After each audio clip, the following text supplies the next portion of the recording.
I had only been missionarying for a week or so and had a great experience, I think, was given to me to help me throughout my upcoming 2 years, which was Elder Despain said that we needed to go visit some lady who they'd had a discussion with, and she lived in a trailer park.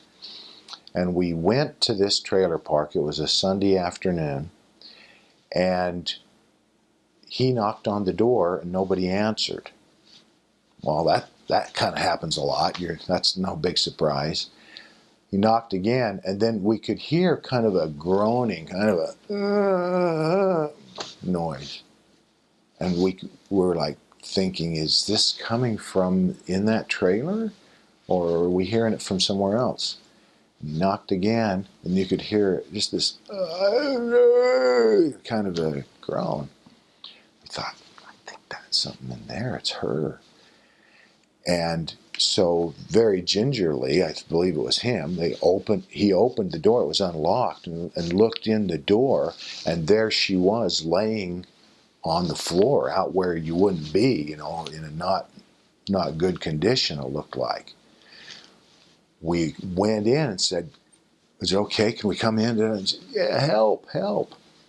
And she had fallen and couldn't get up, that kind of thing. And we had shown up at a good time where we could help her and get her back up and get her into a chair and get her a drink of water or whatever, and kind of take care of her. You need to go to the hospital. Are you okay? She didn't want any of that. And probably Elder Despain said to her, as missionaries of our church, we have the priesthood, and we could give you a priesthood blessing. Would you like that? And she said yes. I'd never given a blessing. I'd never been a part of any blessing. This was the first time.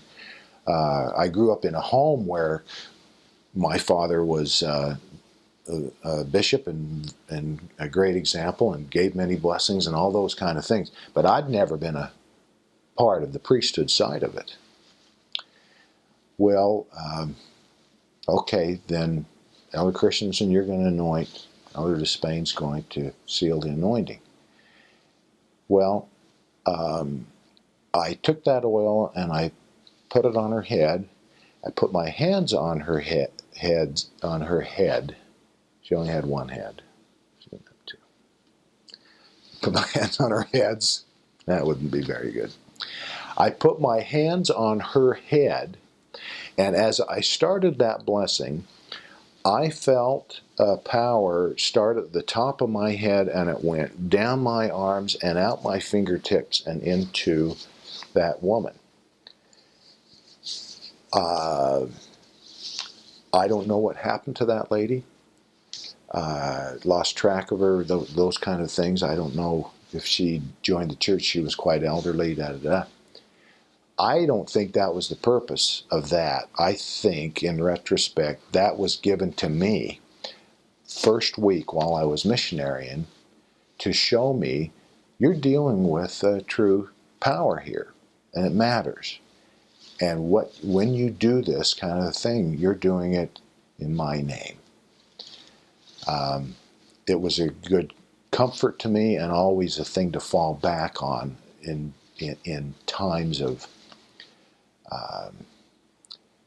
despair and discouragement and so forth. That was one thing I just really felt like had been given to me, and I need to step up and be able to meet whatever comes at me as a missionary.